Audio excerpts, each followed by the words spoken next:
बहू बनी शेरनी। मीरा सोसाइटी में नई नई रहने आई थी।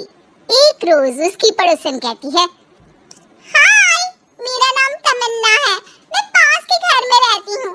आप नई आई हैं तो सोचा मिलाऊं। अच्छा किया, आइए ना बैठिए, मैं आपके लिए चाय लेकर आती हूँ। अरे नहीं, चाय तो मैं साथ लाई हूँ। सोचा आपने अभी अपना किचन सेट किया होगा कि नहीं। ये तो अच्छा किया, सच बहुत मन था चाय पीने का। ये मेरे हाथ के नमकीन खाइए। मीरा और तमन्ना में दोस्ती हो जाती है, लेकिन धीरे धीरे पता चलता है कि दोनों हैं एक दूसरे से बिल्कुल अलग। एक दिन दोनों पार्क में घूम रही थी कि एक लड़की मीरा को देखकर कहती है, कैसे रंग की साड़ी पहनी है, एक तो इतनी गर्मी, ऊपर से चटक रंग, कितनी गवार दिख रही है ना ये पीली साड़ी वाली। ओ, और बाल भी कैसे उड़ा उड़ा है। तमन्ना को गुस्सा आ जाता है।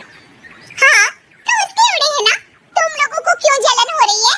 और रहा सवाल साड़ी के रंग का, तो जरा फैशन सेंस ऑन करो। इस समय ये रंग ऑन फैशन है, समझी?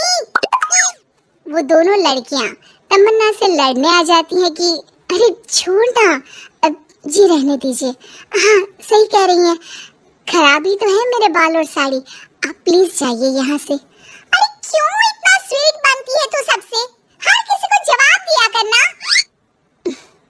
अरे क्या करना है, वो बुरा बोल रहे हैं तो अपना मुंह भी खराब कर ले क्या? ऐसा नहीं होता है, किसी की बुरी बात सुनने का मतलब है कि वो लोग सही बोल रहे थे। अरे किसी के बोलने से क्या होता है, हम क्यों अपना मुंह खराब करें? खैर, मीरा शांति से रहती, बच्चों को देखती खिलाती।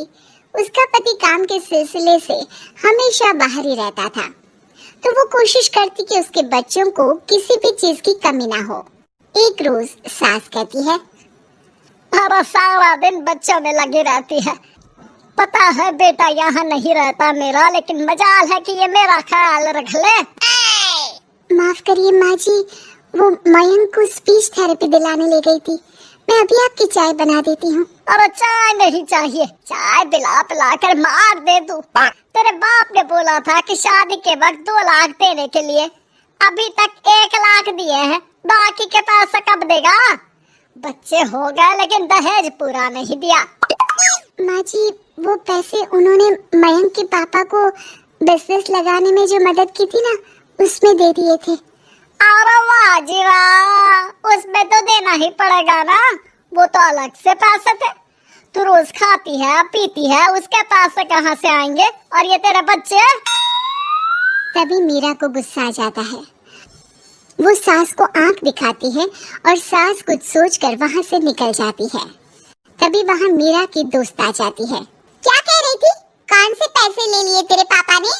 मीरा मुस्कुरा देती है, अरे वो पुराने लोग हैं ना, अपने तरीके से सोचते समझते हैं, छोड़ ना। और पता कैसे आना हुआ? अरे तेरा कुछ नहीं हो सकता, मेरी सास होती ना तो ऐसा मुंह तोड़ जवाब देती कि देखती रह जाती। मीरा मुस्कुरा देती है। मीरा सारा दिन घर का काम करती, शाम को तमन्ना के साथ अपने बच्चों को लेकर पार्क में जाती, जहाँ दोनों के बच्चे मिलजुल कर खेलते। अच्छा तमन्ना, मैं कुछ दिन बिजी रहूंगी, हस्बैंड आ रहे हैं ना, तो अगर मैं ना आ सकूं तो तुम आ जाना बिना कुछ सोचे। मीरा घर आ जाती है जहाँ पति पहले से ही मौजूद होता है। तो मोहतरमा, वक्त मिल गया पति के लिए? अरे आप तो कल आने वाले थे ना? हाँ, लेकिन सरप्राइज देने की सोचा तुमको। कहाँ गए थे बच्चों के साथ? अरे बस पार्क तक गई थी, बच्चों को खिलाने के लिए। वैसे अगर आपने सरप्राइज नहीं दिया होता तो मैं कुछ स्पेशल बनाती आपके लिए। अरे तुम्हारे हाथ की तो सिंपल दाल भी स्पेशल होती है। कुछ भी बना लो मीरा। मीरा का पति उससे बहुत प्यार करता था, वो उसे समझता था, लेकिन कभी कभी उस पर गुस्सा भी हो जाता था। अरे घर पर कोई है? कहाँ है मीरा? तभी तमन्ना के कान में मीरा के पति की आवाज आती है।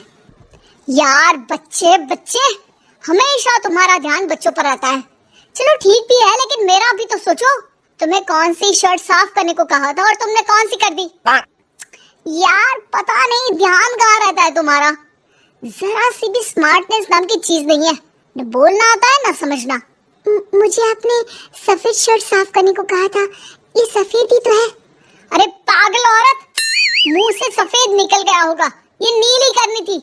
लेकिन तुम खुद की अकल लगाओ तब ना पता चले कि कौन सी करनी है। तमन्ना बाहर खड़ी सब सुन रही थी। उसने वहां से निकल जाने में ही भलाई समझी, लेकिन अगले रोज पार्क में।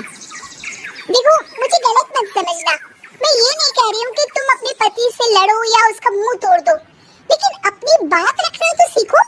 जमाना ऐसा नहीं है कि कोई किसी को कुछ भी सुना दे और अगला चुप रहे। चुप रहना ठीक है, लेकिन एक लेवल तक। मैं समझ रही हूँ तमन्ना, लेकिन मेरा नेचर कभी रहा ही नहीं।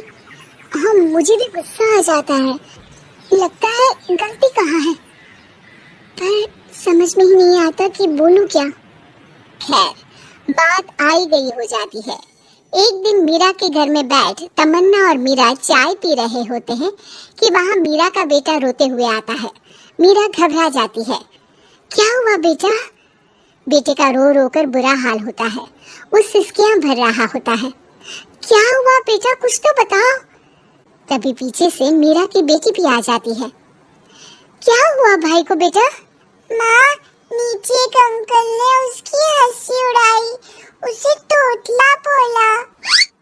मीरा को बेटी की बात सुनकर गुस्सा आ जाता है।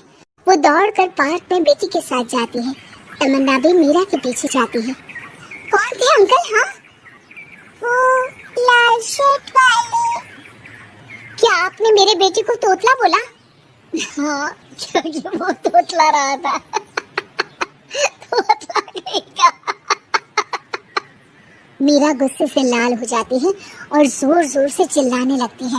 मजाक समझा है क्या? किसी बच्चे के तोतलेपन को दूर करने के लिए माँ कितनी मेहनत करती है। मैं रोज उसे सबके सामने बोलने के लिए प्रेरित करती हूँ। बड़ी मुश्किल से मेरे बेटे ने बोलना सीखा है, उसे भी चुप करा दिया आपने। क्यों? मुझे माफ कर दीजिए। आपका बच्चा होता तो क्या उसका भी आप ऐसे ही मजाक उड़ाते? देख लीजिए मिस्टर, साफ बता दे रही हूँ, भूल से भी मेरे बच्चों का मजाक उड़ाने की कोशिश की तो बहुत ज्यादा बुरा हो जाएगा। तमन्ना दूर खड़ी मीरा का ये रूप देख रही होती है। वो समझ जाती है कि एक औरत के अंदर की शेरनी तभी जगती है जब उसके बच्चे को कुछ कहा जाए।